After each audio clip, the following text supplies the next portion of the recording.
Harga emas spot turun 0,4% menjadi $3.643 per troy ounce, sementara harga emas berjangka Amerika Serikat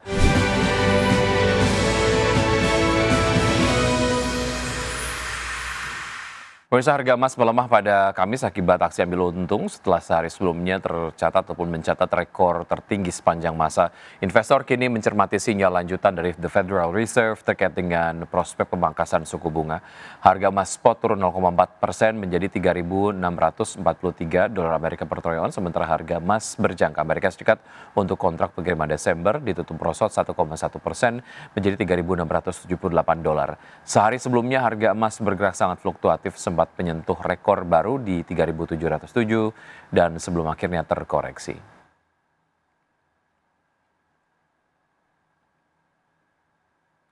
Belanja pemerintah China tumbuh lebih lambat untuk bulan kedua berturut-turut, menandakan risiko baru bagi perekonomian. Data menunjukkan total pengeluaran dari dua pos fiskal utama hanya naik 6% pada Agustus 2025, menjadi yang paling lambat sejak bulan Mei lalu. Belanja pemerintah China tumbuh lebih lambat untuk bulan kedua berturut-turut, menandakan risiko baru bagi perekonomian negeri panda yang momentum pemulihannya mulai melemah.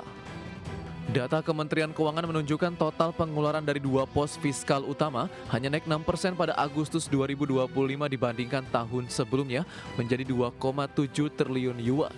Laju tersebut menjadi yang paling lambat sejak Mei.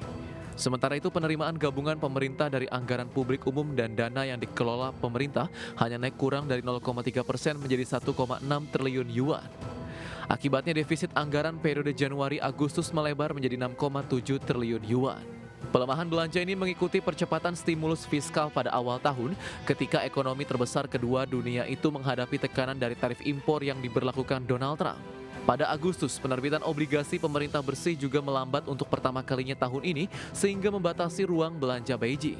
Angka terbaru Kementerian Keuangan juga menunjukkan pemerintah kesulitan meningkatkan penerimaan. Dalam 8 bulan pertama 2025, penerimaan pajak hanya naik tipis 0,02% menjadi 12,1 triliun yuan, sedangkan pendapatan pemerintah daerah dari penjualan lahan turun 4,7% menjadi 1,9 triliun yuan. Keduanya menyumbang 80% dari total penerimaan pemerintah selama periode tersebut. Berbagai sumber IDX Channel. Ya, selanjutnya dari pergerakan bursa global, Wall Street yang melesat ke rekor tertinggi pada perdagangan di hari Kamis, sehari setelah The Fed memangkas suku bunga acuan sebesar 25 basis poin, dan sentimen positif juga diperkuat lonjakan saham Intel setelah Nvidia mengumumkan akan menanamkan modal di perusahaan chip asal Amerika Serikat tersebut. Kita lihat data selengkapnya pemirsa untuk bursa Amerika Serikat. Dow Jones ditutup naik 0,27% menjadi 46.142, S&P 500 meningkat 0,48% ke 6.631 dan Nasdaq menguat 0,94% ke level 22.470. Sementara itu, bursa ekuitas Eropa menguat pada hari Kamis dipimpin rally sektor teknologi yang terdorong lonjakan saham produsen semikonduktor. Sentimen positif juga diperkuat langkah The Fed yang kembali memangkas suku bunga, sementara sejumlah emiten besar di Eropa mencatatkan pergerakan yang signifikan. Stoxx 600 ditutup naik 0,8% ke level 555,01, FTSE 100 Inggris naik 0,21% ke 9.228 dan indeks DAX Jerman melambung 1,35% ke posisi 23.674.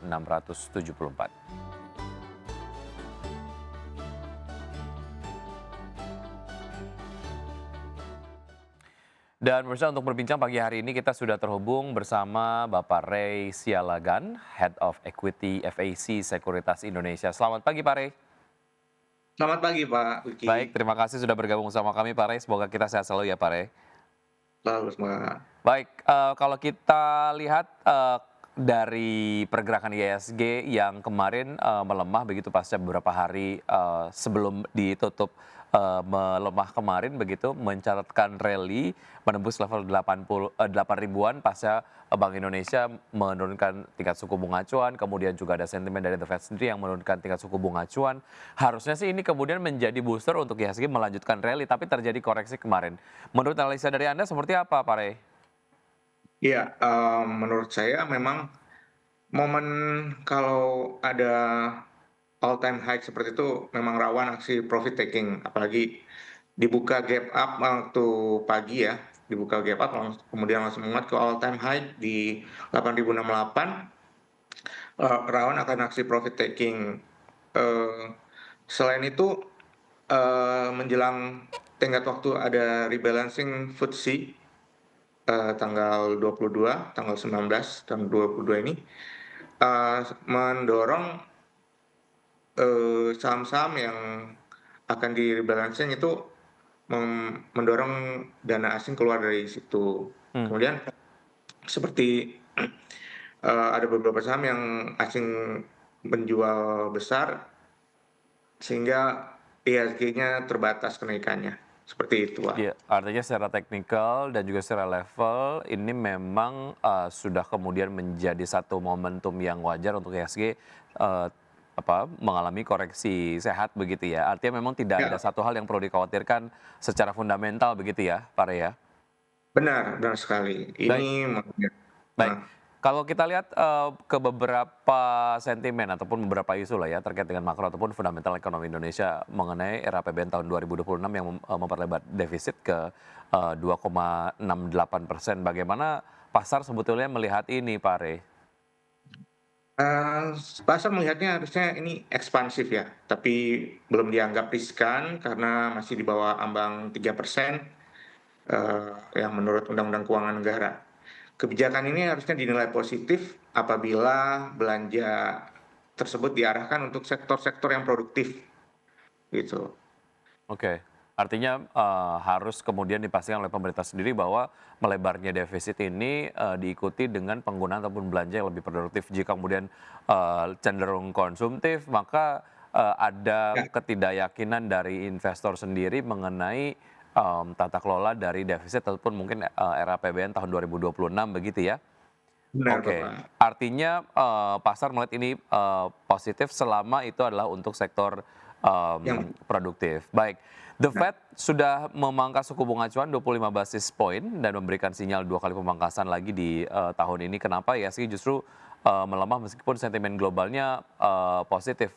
Di luar kemudian tadi ya ada koreksi wajar yang kemudian terjadi begitu. Kalau kemudian kita lihat dari saham-saham konglomerasi ataupun mungkin yang market cap-nya besar sudah overbought sehingga kemudian begitu dilepas sedikit langsung berpengaruh terhadap pergerakan IHSG atau seperti apa temuan Anda, Pak Rey?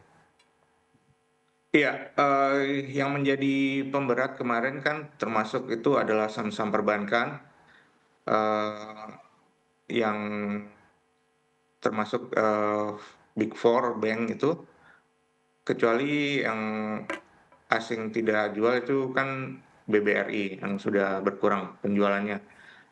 Kemungkinan ini mereka ingin menggeser portofolio mereka ke sektor-sektor yang lain untuk mengurangi resiko. Mungkin, selain karena ada rebalancing, perbankan di ini menekan, sektor perbankan ini bisa menekan indeks karena kemungkinan, pertimbangan dari NIM yang mungkin menjadi NIM yang akan datang yang mungkin menjadi perkiraan mereka untuk mengurangi porsi portofolio mereka di saham-saham perbankan gitu.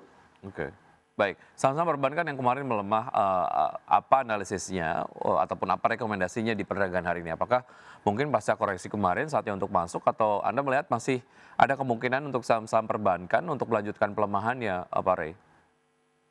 Eee, s Berbeda-beda ya, Pak, Mhm. kalau, kita lihat untuk saham yang pemberat yang kemarin seperti BCA dan Bank Mandiri itu, masih secara secara, asingnya dana asing masih keluar terus, sehingga kemungkinan untuk turun ataupun lebih turun lagi harganya ada kemungkinan seperti itu. Hmm. Jadi Iya, jangan dulu masuk untuk Bank Mandiri begitu ya? heeh, Oke. kita mungkin untuk pertimbangannya untuk buy on weakness saja, tuh. Lalu bagaimana dengan BCA? BCA juga sama sih, Pak. Untuk BCA itu, kenaikannya terbatas karena asingnya masih jualan terus, menjadi pergerakannya tidak dapat naik di atas level 8.000 gitu, Pak. Oke, baik. Beberapa hari yang lalu, masyarakat kemudian ataupun pelaku pasar, sempat, menunjukkan ketertarikannya terhadap sektor-sektor perbankan himbara, terkait dengan dikucurkannya dana Rp200 triliun, dana pemerintah yang diambil dari Bank Indonesia untuk kemudian disalurkan kepada, perbankan BUMN begitu ya. Tapi kalau kita lihat kemarin, terjadi, pelemahan, apakah ini hanya semata teknikal saja atau sebetulnya, dari, pelaku pasar mulai kemudian ragu, bahwa perbankan BUMN sendiri akan dapat menyalurkan kredit yang dikucurkan oleh pemerintah sendiri ke sektor-sektor yang diharapkan dapat menopang pertumbuhan ekonomi Indonesia. Analisis dari Anda seperti apa, Pak Rey? Ya, sepertinya memang seperti itu. Mereka asing terutama ya, kelihatannya melihat bahwa ada risiko untuk penurunan NIM di perbankan. Untuk yang kemarin yang pengucuran dana pemerintah, sepertinya Bank BRI lah yang lebih siap untuk siap menyalurkan begitu. BNI Sehingga ya, Bank Nasional Indonesia ya? BRI, Bank negara, Pak? Bank Rakyat Indonesia. Bank Rakyat BBI. Indonesia, oke. Bukan Bank Iya, Negara Indonesia, baik. Baik. iya. Kenapa, BRI lebih siap, Pak Rey? Ya, karena sudah infrastrukturnya sudah ada dan mereka memang model bisnisnya memang untuk mengacu ke memberikan kredit ke UMKM dan mikro gitu, Pak. Oke, karena itu kemudian menjadi sebuah pola model bisnis yang sudah dijalankan, sekian lama begitu ya, sudah terbiasa Nah, untuk, membatasi risiko terkait dengan, non-performing loan dan lain sebagainya. Sehingga kemudian Anda, menyimpulkan BRI lebih siap begitu untuk, menyalurkan kredit yang dikucurkan oleh pemerintah. Baik, semakin menarik kita akan lanjutkan usaha jeda berikut ini, Pak Rey, tentu saja dengan saham-saham pilihan dari Anda dan pemirsa tetap bersama kami akan segera kembali.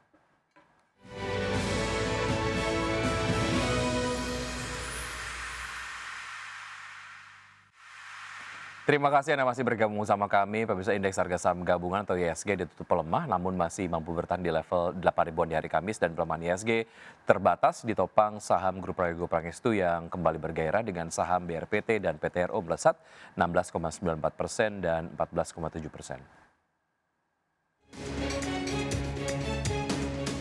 Indeks harga saham gabungan ditutup melemah 0,21% di level 8.008,433 di perdagangan Kamis. Secara intraday, IHSG cenderung bergerak fluktuatif terutama usai mencatat rekor intraday tertinggi sepanjang masa di level 8.068,009. Sektor dengan pelemahan terdalam keuangan turun 0,84%, diikuti properti tertekan 0,66%, dan sektor non-cyclical melemah 0,53%. Sementara sektor teknologi melesat 4,26%, sektor transportasi dan logistik menguat 1,28%.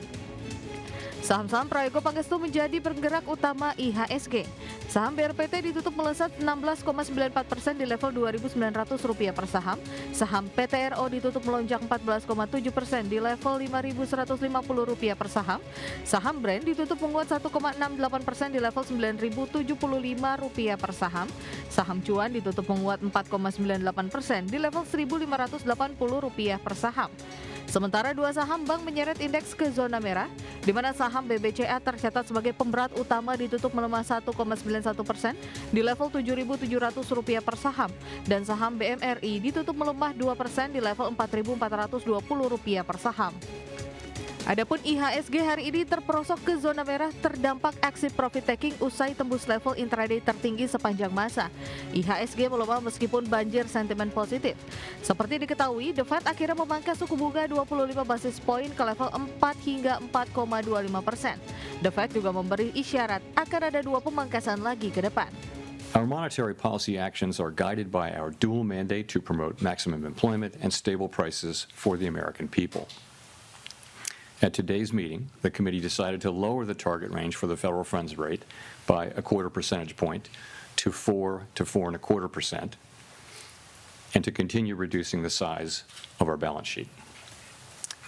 Changes to government policies continue to evolve, and their effects on the economy remain uncertain. Di dalam negeri, Bank Indonesia juga kembali memangkas suku bunga acuan atau BI rate sebesar 25 basis poin menjadi 4,75%. Suku bunga deposit facility bahkan turun 50 basis poin menjadi 3,75% dan suku bunga lending facility turun menjadi 5,5% atau 25 basis poin. Berbagai sumber IDX Channel.